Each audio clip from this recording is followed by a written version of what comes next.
Now, we started off talking about the cloud, talked about the future. I want to come back, though, and talk about securing the enterprise.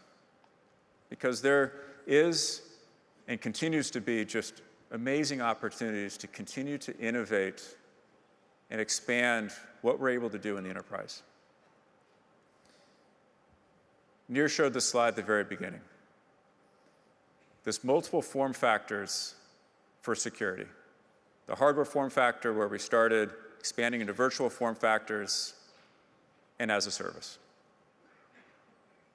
That is one area where we continue to put a lot of focus in securing the enterprise, is giving you that flexibility to consume it in whatever way you want to.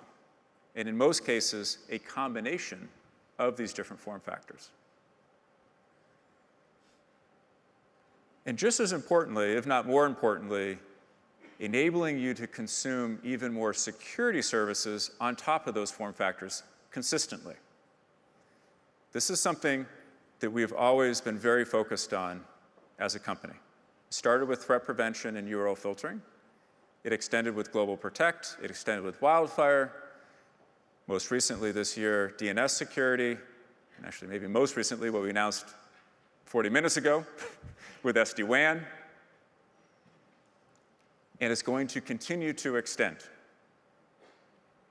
IoT security with the announced acquisition and actual acquisition of a company called Zingbox is focused on IoT. And we have ideas, and we're starting to work toward probably 5 to 10 more security services that can be delivered consistently across these different form factors. This is to greatly simplify the consumption of security, but also provide much greater integration of those capabilities as well. So I want to talk about two of these in particular, just to show what is possible with this approach. So DNS security. Announced earlier this year, incredibly simple, yet incredibly powerful. Now, the simple side of this is that with this new attached subscription that was just released about 9 months ago, we've gone from the first 3 months of analyzing about 500 million DNS requests. 3 months after that, we about quadrupled that. And now we're at a point where about over 6.5 billion DNS requests have been analyzed with the service. That's in just the first 9 months. You can see the trajectory for how fast and easy and simple it is to consume this and take advantage of it. Now, there's the easy part of DNS security. Then there's actually the hard part. Who can see the hidden animal? Who thinks it's the ibex? No. Those aren't the hidden ones.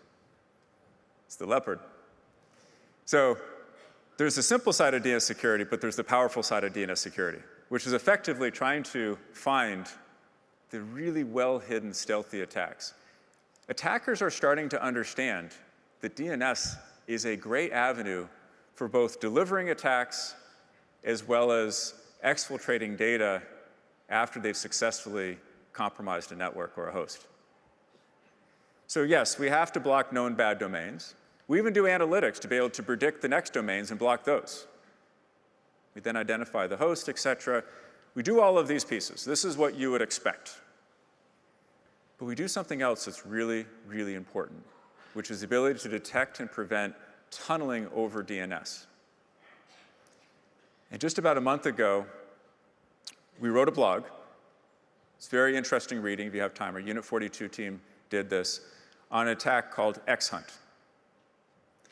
This was detected and prevented using the DNS security service. Now, what was interesting about this attack, it was very, very clearly professional and/or nation-state level. It was specifically using DNS tunneling for both infection as well as data exfiltration. When we analyzed it, the part of the attack was completely intermixed with valid DNS. But when we really analyzed it, you could actually pick out the pattern of the DNS tunneling. As you see here, 5 DNS queries spread across 10 minutes of time. That's the level of patience that attackers have, at least advanced attackers have. This was targeted. This was targeted at specific companies and organizations with a new approach that hadn't been seen before. And DNS security was able to detect and prevent that attack. Because of the approach that we take with DNS security, how we analyze the data, the machine learning models, and the speed at which we can accurately detect tunneling over DNS allowed us to accomplish that. And we've analyzed this with other solutions as well. Our ability to do, currently we're about sub-minute detection speed for DNS tunneling. We've analyzed other solutions. Some of them don't even do this at all, and some of them take days to detect tunneling. We are sub-minute and continuing to get faster.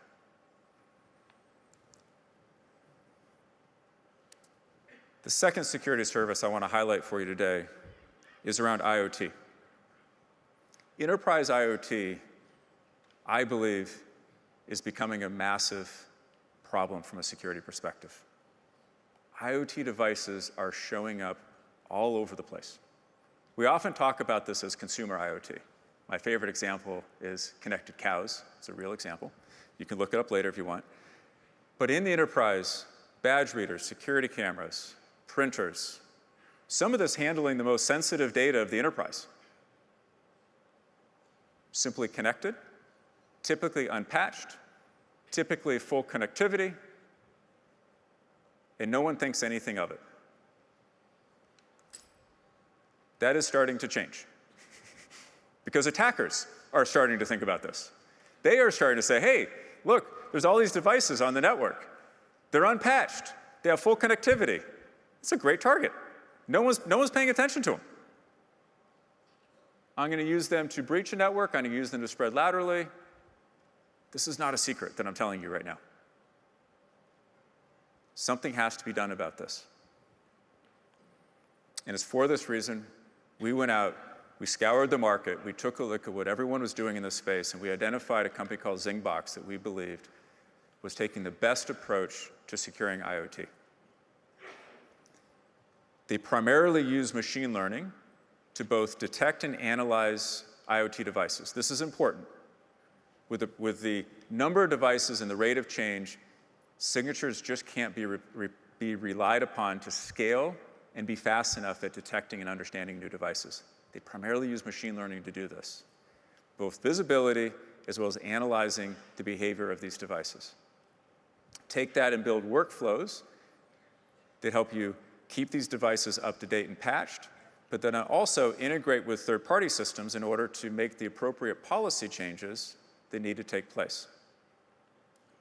And why I bring this up in this section is because we're actively working toward making this more and more integrated into our different form factors for network security.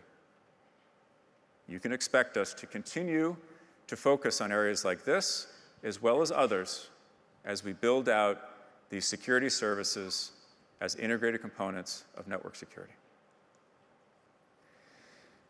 And so with that,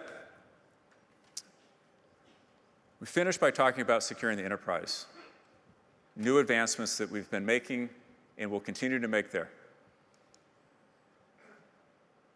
We have the two big announcements in cloud security: Prisma Access as the expanded SASE solution, and Prisma Cloud expanding with the integration of Twistlock and PureSec, or container and serverless capabilities.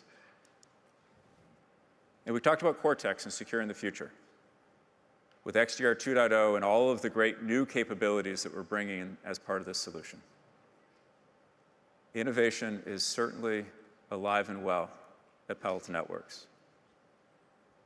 And so with that, I'd like to say thank you very much for being here with us this week. I hope you learn a lot, meet a lot of people, have some fun in the process, enjoy Barcelona. And with that, thank you.